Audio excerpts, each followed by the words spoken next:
Hello বন্ধুরা, আজ আমি আপনাদেরকে ডাঁটা ভাজা বানিয়ে দেখাবো। ভীষণ সহজ এবং খুব তাড়াতাড়ি হয়ে যাবে। তার জন্য এখানে আমি 4টে ডাঁটা নিয়ে নিয়েছি। ডাঁটাগুলোকে কেটে রেডি করে নেবো। ডাঁটাটা সেদ্ধর জন্য বড় কাপে 1 কাপ জল দিয়ে দেবো। দিয়ে দেবো হাফ টিস্পুন নুন। এবার ডাঁটা কুচিগুলো দিয়ে দেবো। হাই ফ্লেমে 5 মিনিট সেদ্ধ করবো ডাঁটাগুলোকে। ডাঁটাগুলো 50% মতো সেদ্ধ হয়েছে। এবার ডাঁটাগুলোকে নামিয়ে রেখে দেবো। দিয়ে দেবো 3 টেবিল স্পুন সর্ষের তেল, হাফ টিস্পুন কালো জিরে দিয়ে দেবো। 3টে রসুন থেঁতো করে নিয়েছি, দিয়ে দেবো সেটা। রসুনটাকে তেলের মধ্যে একটু নাড়াচাড়া করে নেবো। 3টে মাঝারি সাইজের পেঁয়াজ কুচি।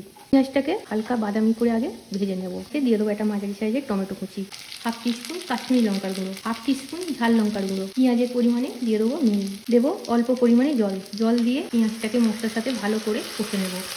পেঁয়াজটা ভালো করে কষানো হয়ে গেছে। এবার 1 স্পুন চিনি দিয়ে দিচ্ছি। দিয়ে দেবো অল্প পরিমাণে ধনেপাতা কুচি, আর দিয়ে দেবো সেদ্ধ ডাঁটাটা। এখানে জল সমেতই আমি ডাঁটাটা দিয়ে দিচ্ছি। ডাঁটাটা নরম হয়ে গেছে। ডাঁটায় যেটুকুনি জল ছিল জলটা শুকিয়ে ডাঁটা ভাজাটা তেলের উপর চলে এসেছে। ডাঁটা ভাজা রেডি হয়ে গেল ডাঁটা ভাজা।